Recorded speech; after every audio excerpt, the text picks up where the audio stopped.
几千年来经久不衰。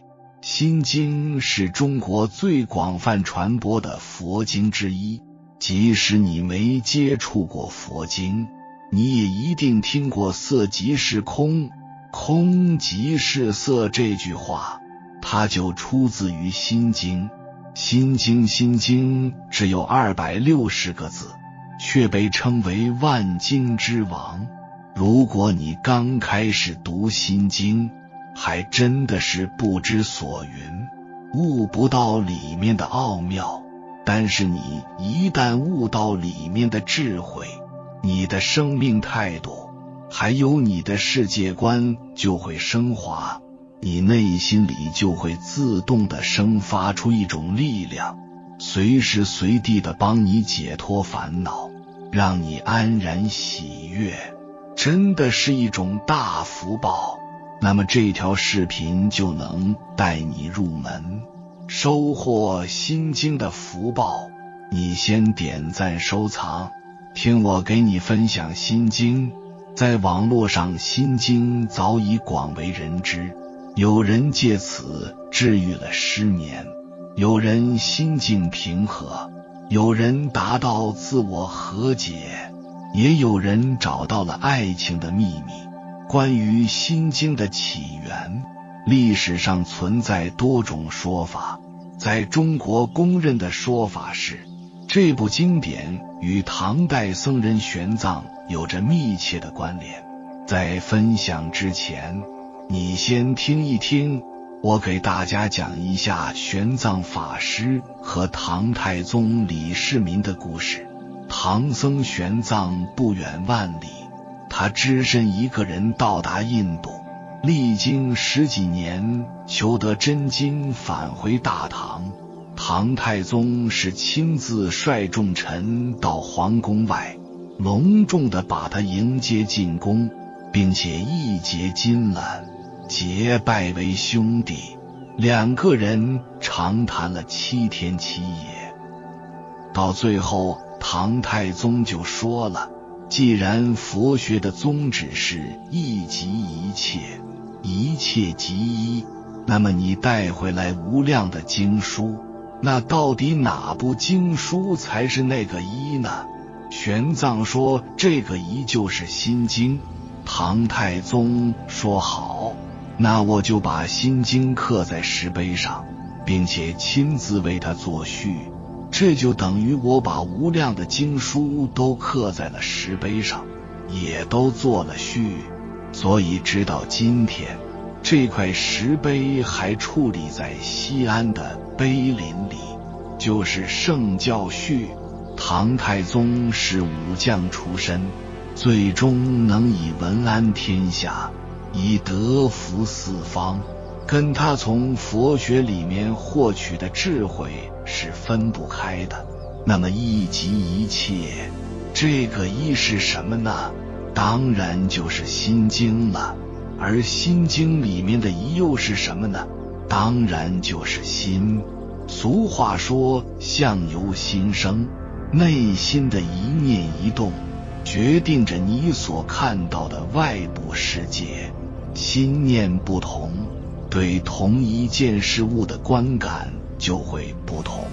心有阳光，幸福就会发芽；心若灰暗，你看什么都不顺眼。老话说得好，法在内心，莫向外求。人生最好的医生不是别人，而是我们自己。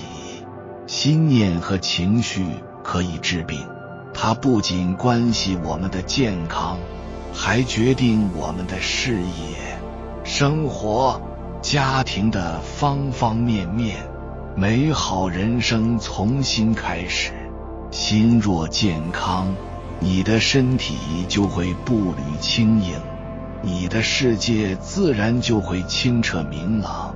心若强大，所有的逆境霉运都不在话下，福报好运自然会被你吸引而来。正所谓心即世界，你的内心如何，你的人生就会如何。我把话说得再通俗，我心即世界，世界即我心。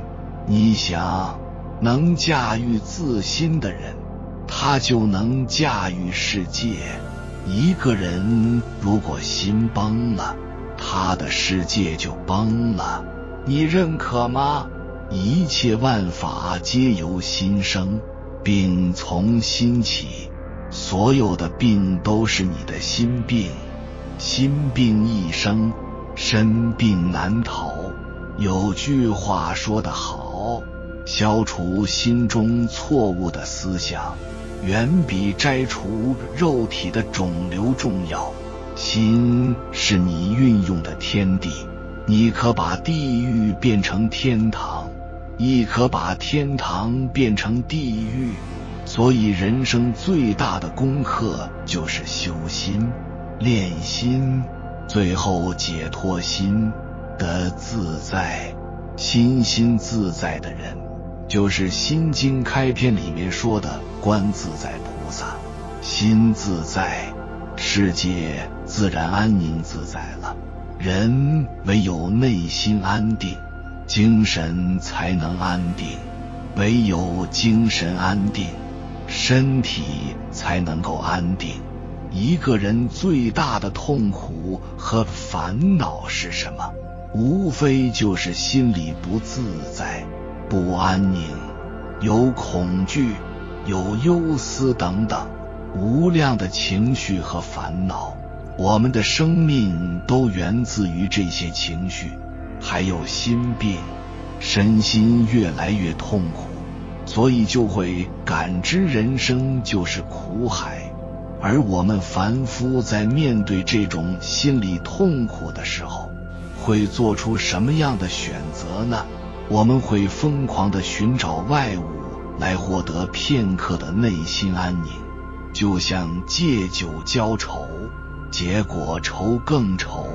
但是我们还是会一如既往的一直重复这样的动作，赚更多的钱，买更大的房子，甚至还会找更多的女朋友，感觉这样我应该内心快乐了吧，没有烦恼了吧？当然经历过的人都知道并不会，外物没有办法给到你真正快乐，最多就是瞬间的快感，过后还是失落，还是彷徨，还是焦虑。这就好比你用玩具让小孩子暂时不要哭闹，但是你能一直用玩具来解决问题吗？当然不行。那究竟该怎么办呢？心经里面的答案就是，一切烦恼都是从心而生，最终只有心活的光明，烦恼和痛苦才能断除干净。这种状态你可以这么理解，就像一个孩子，他长大了，他不再需要玩具给他带来了快乐，那么没有玩具或者别人抢了他的玩具，他是丝毫不会痛苦的。所以心经教会我们如何修心、练心，最终达到心无挂碍。无挂碍故，远离颠倒梦想的境界。心经全称般若波罗蜜多心经，整部经的内容可以从经体开始分析。般若一词来自梵语，通常翻译为智慧，但其实并非一般的智慧，而是我们内在固有的智慧，非外学所得，乃自身本质。那翻译时为何不直接用智慧，而是选择般若？因为般若还包含3层含义，智慧一词无法完全表达。首先是实相般若，即事物的最真实本质；其次是文字般若，指所有经文的文字皆可称之为文字般若。般若还有许多别名，如真如、自性、法性、如来藏、中道、菩提、圆觉等。第三层是观照般若，即透过般若智慧，能清晰无障碍地观察宇宙和一切事物，这才是真正的智慧。这三层含义表明，实相是本质，文字是表象，观照是作用，波罗蜜多同样是梵语，音译过来为彼岸道。整个词段的意思是达到彼岸，通俗地说就是达到归宿。如我们常说某人的功夫到家了，表示非常圆满。整句般若波罗蜜多的含义即指究竟圆满的大智慧。古人将生死比喻为此岸，将涅槃比喻为彼岸。通过般若波罗蜜多这样的究竟圆满大智慧，便能超脱生死，达到涅槃的彼岸。那么心又如何理解呢？心有多重意义。谈及心经，指的是600卷大般若经的精华，是其核心。同时，心也比喻成人的心脏，正如心脏在人体中的关键性，而心经在大经中的地位也同样重要。最后一个字经是共通之体，佛教所有经典称为经，梵文称为修多罗。经即是永恒不变的真理，是经典的意义。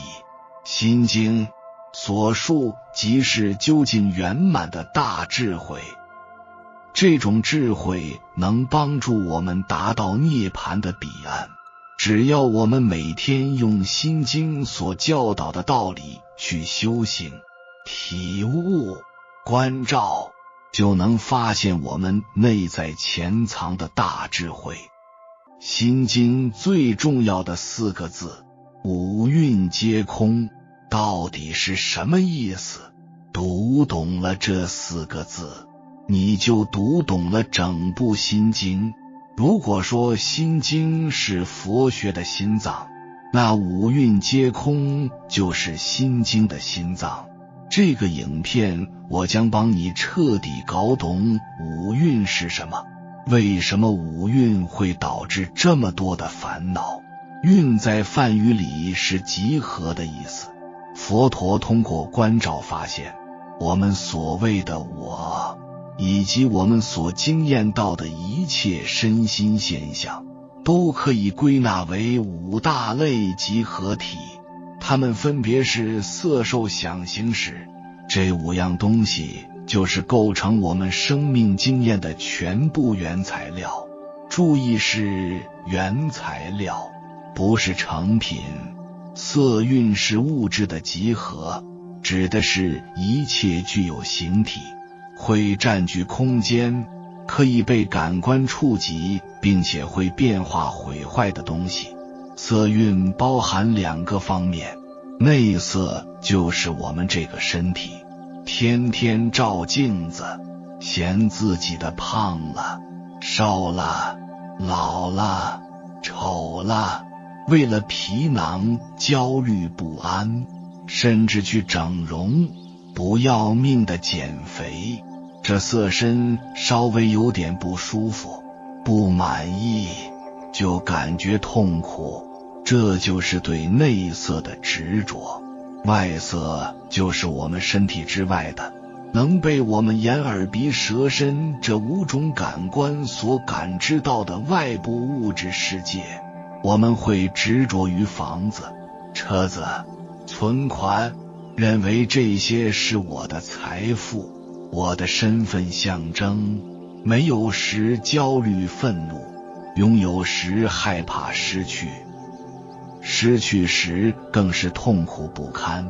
这些对色的执着是我们烦恼的根源。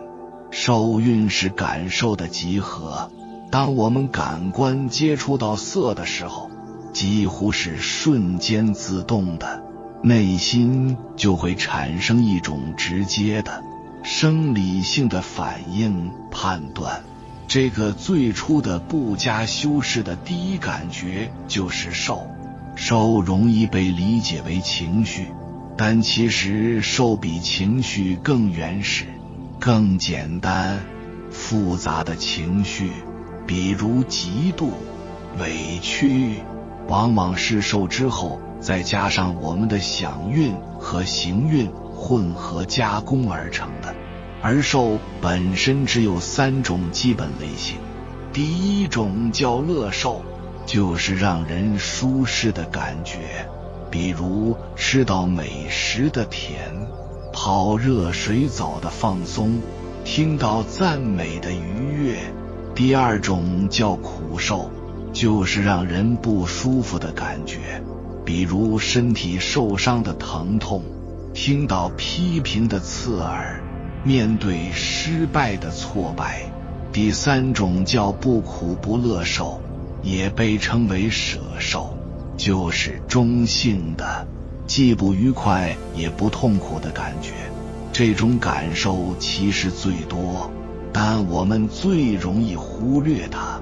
比如你现在坐在椅子上，身体与椅子接触的感觉，你呼吸时空气进出鼻腔的感觉，你看着一个普通的杯子的感觉，它们就在那里，但通常不引起你特别的注意。我们无时无刻都处在这些感受中，我们的本能对这3种感受有一套自动化的程序反应。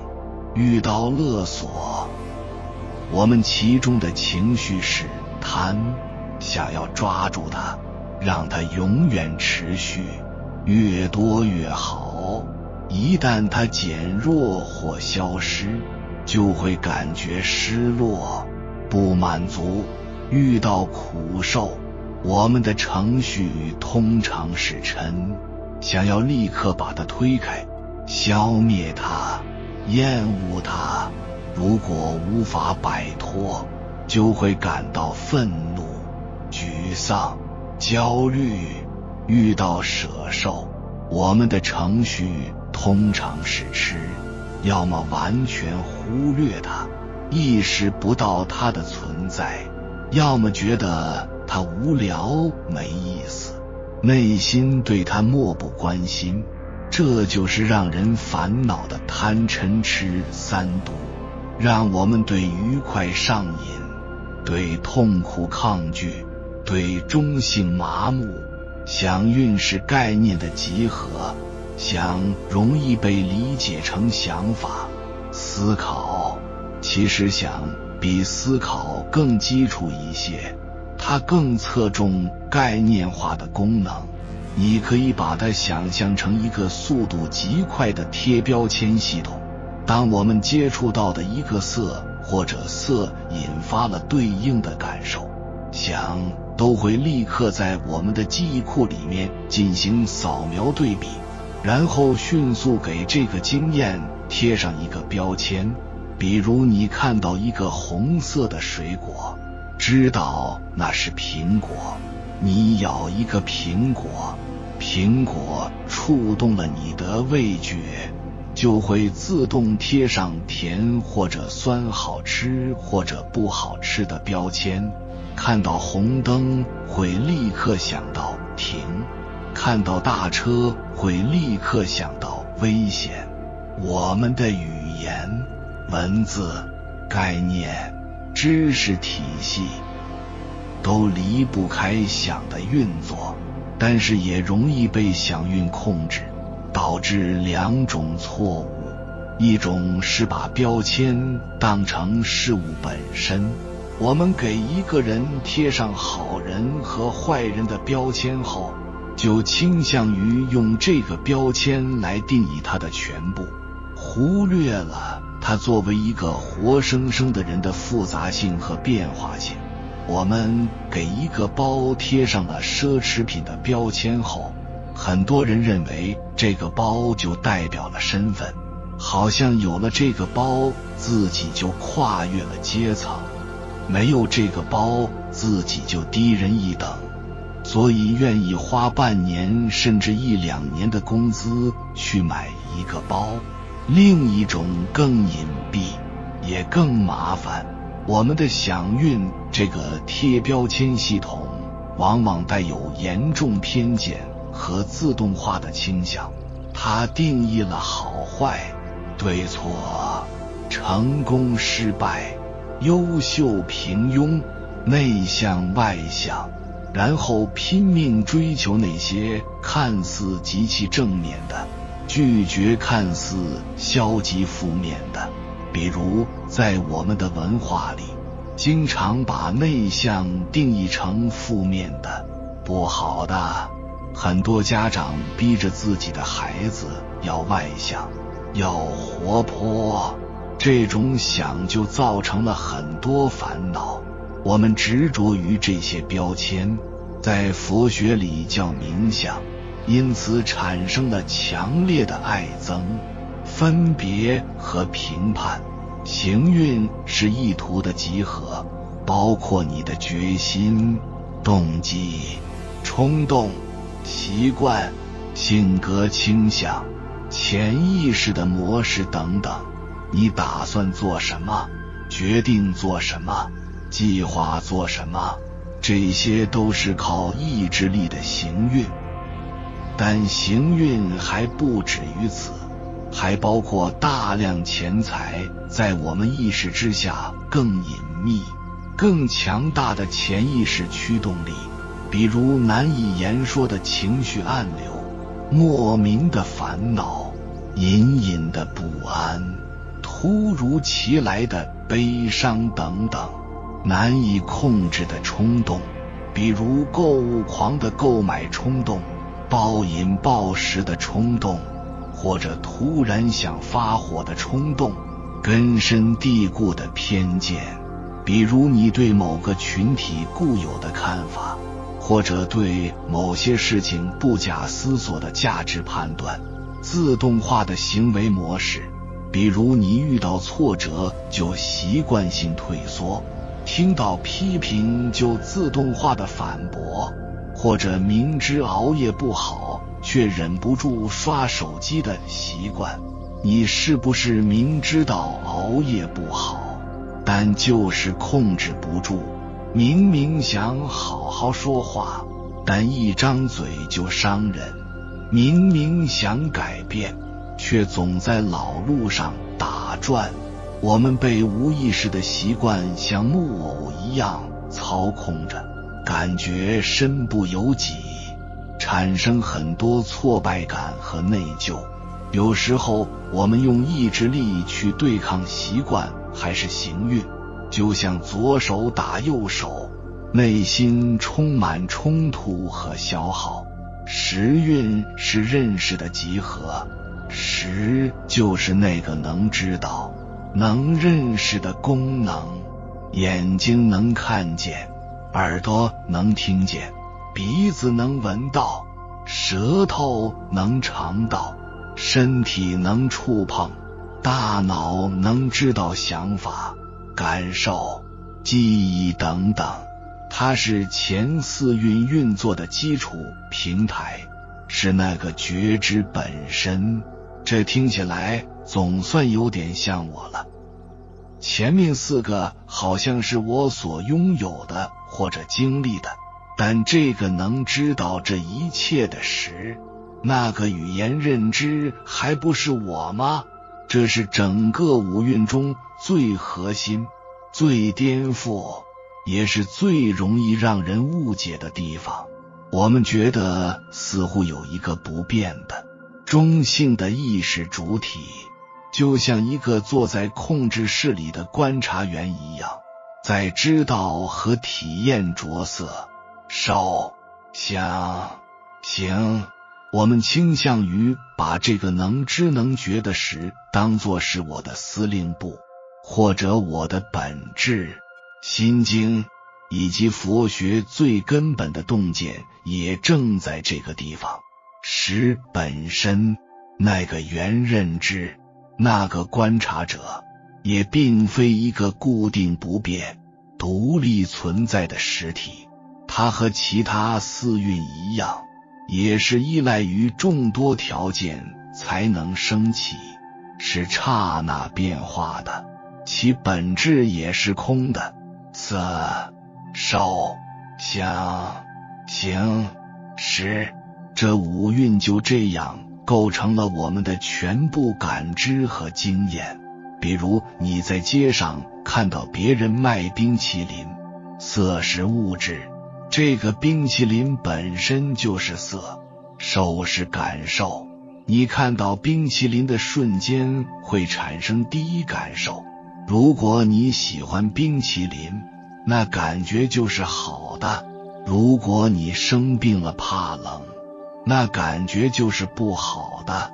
想是贴标签，你知道这是冰淇淋，它是甜的、冰的、好吃的。行是意图，如果你喜欢吃冰淇淋，你会很想买一个尝尝，但是你最近又在减肥，又不想买，这两种意图就会进行拉扯，通常前者会获胜，所以你买了一个，尝了一尝，吃完就后悔了，心想下次一定不买了。这些都是行。识是认识，在这个过程中，你通过眼识看到了冰淇淋的存在，通过耳识听到了小贩的叫卖，通过鼻识闻到了冰淇淋的香味，通过舌识尝到了冰淇淋是甜的，通过身识感觉到冰淇淋是冰冰的，通过意识观察到了这一切。所以你所体验到的每一个瞬间，无论是看到、听到，还是感到高兴、悲伤，或是脑子里面冒出的想法，心里产生了冲动，或者你对自己的观察，都离不开这五蕴的参与和运作。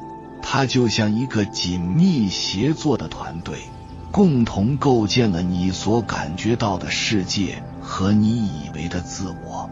而我们之所以痛苦，之所以感觉活得累，就是因为我们不了解这五蕴皆空的真相，或者了解了也不接受这五蕴皆空的真相。真相就像河水从上往下流，如果你不接受这个真相，希望河水不动甚至倒流，那痛苦几乎是必然的。有缘人心经里有3句很有力量的话，倘若读懂了，你就有了改变人生的神秘力量，就能在一花一世界中快意生活，在一叶一菩提中绽放人生。心是一切痛苦的根源。有位哲人曾说，世上没有跨越不了的事，只有无法逾越的心。很多时候我们觉得是苦难重了，事情大了，走不出来，其实是我们的心还困在过去。有这样一个故事，曾经有个人年轻时遭人陷害，后来冤案虽被平反，但他已经坐了8年牢。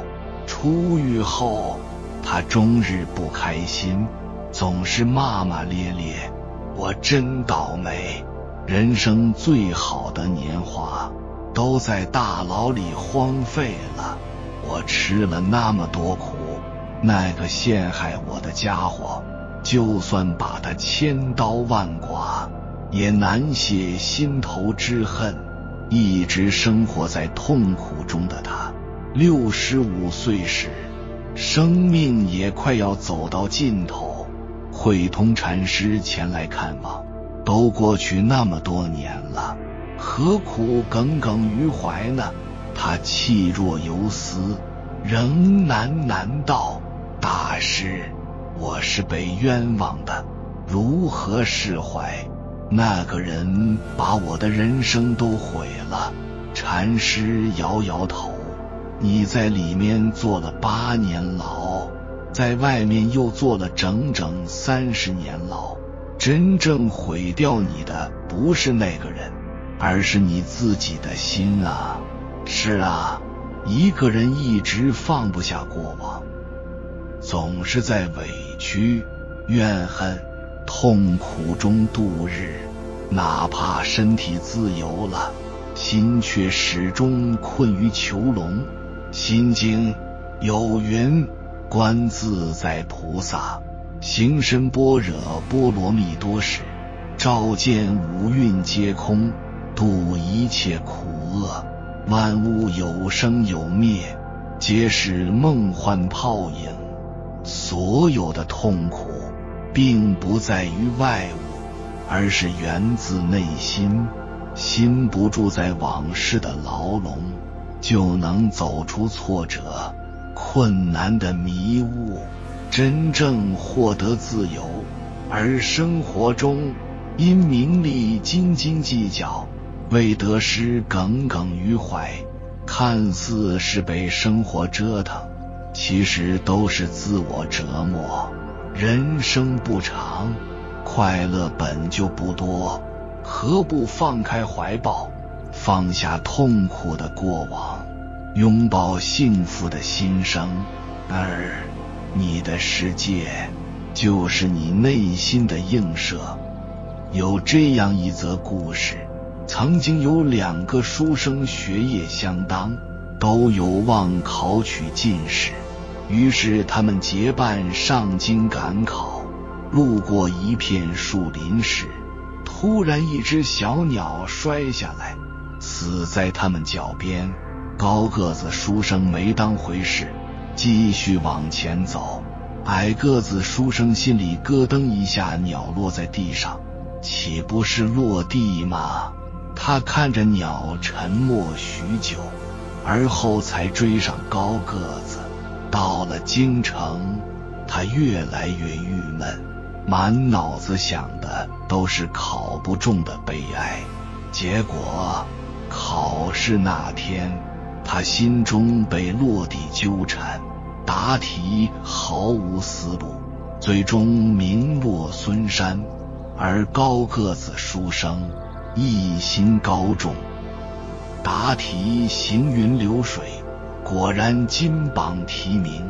不相干的是，一个没当回事，一个瞎想事，最终结果天差地别。心经有云：诸法空相，不生不灭，不垢不净，不增不减。外在的环境，遇到的事情，都是虚幻的，并无好坏之分。真正定义它的是我们的内心。心就是一面镜子，会照出世界的样子。一旦有了妄念，心境就扭曲变形了，成了哈哈镜，让世界失了真。这便是心经中所说的无明心，也就是不明白的心。我们每天都在遇事，若是内心无明，则看不清世界，更看不清自己，最终就会搬起莫须有的石头，砸疼自己的脚。相反，遇事少想些，多专注于起初要做的，则能安然以对，过好小日子，收获大幸福。3. 心越清净，人越自在。佛曰：一念一清净，心是莲花开。很多时候，我们内心不清净，旁人的一句话、一个动作，都搅得我们不得安宁。星云大师曾讲过一个故事，古时候有个人给他的母亲过80大寿，请唐伯虎为他母亲题诗。唐伯虎提笔便写：这个女子不是人。这个人很生气，心想这个唐伯虎居然骂我妈，早知道不叫他提了。过了一会儿，唐伯虎慢悠悠边喝茶边写下第2句：九天仙女下凡尘。这个人一下子又开心起来，写得太好了，夸我母亲是仙女。唐伯虎接着又写：养个儿子会做贼。这个人又难受了，竟骂我是贼。最后唐伯虎写了句：偷得仙桃宫母亲。这个人的心情又与过天晴写得好，说我到天宫偷桃公母，孝心可嘉。不过一盏茶的功夫，短短4行字就能让一个人有这么大的情绪起伏。故事虽然夸张，却是我们日常的真实写照。话还没说完，事情还在发生，我们就坐不住了，情绪就上来了。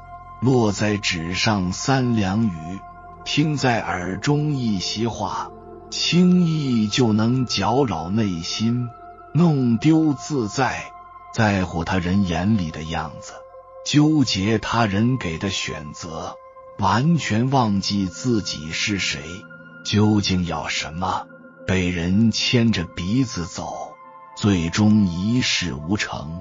想来这归根结底还是欲望太多，心不清净。心经有云：心无挂碍，无挂碍故，无有恐怖，远离颠倒梦想，究竟涅槃。情绪不受凡俗影响，形势不因变化波动，坚守内心的清净，才能成为更好的自己。人生无常，凡事先放一放，置身事外想一想，于喧嚣处不慌张，拥挤处不迷茫，福气也就来了。心若清净了，万事就简单了。佛说心包太虚，凉州杀戒。心境广阔的人，不论外界是晴是雨，内心都是天高云阔，总能放空自己，不生苦难。这便是般若心，能装下世间无穷美好，收获人生旅途珍宝。正所谓心大则福大，心无量则福无量。读懂了心经，就能在一花一世界中快意生活，在一叶一菩提中绽放人生。有缘人，感谢你看到最后。如果今天的影片对你有所帮助，请按个赞给我响应。